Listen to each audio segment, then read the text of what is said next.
ఈ రామాయణాన్ని 222 తులాల బంగారం, వెండి, నిజమైన వజ్రాలు, రత్నాలతో రూపొందించారు. 530 పేజీలున్న ఈ రామాయణం 19 కిలోల బరువు ఉంటుంది.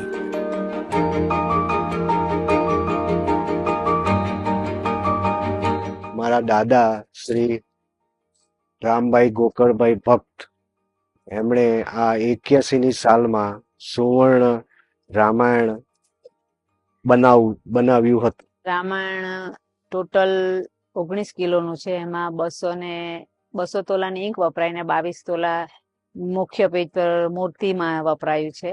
સૌપ્રથમ જે રામજીની મૂર્તિ 20 તોલાની છે અને ઉપરના ભાગમાં શંકરજી, હનુમાનજી ને ગણપતિની 2 તોલાની મૂર્તિઓ છે અને તુલસીકૃત રામાયણ લખેલું છે ઉપર. તે માણેક રત્નથી જડિત છે.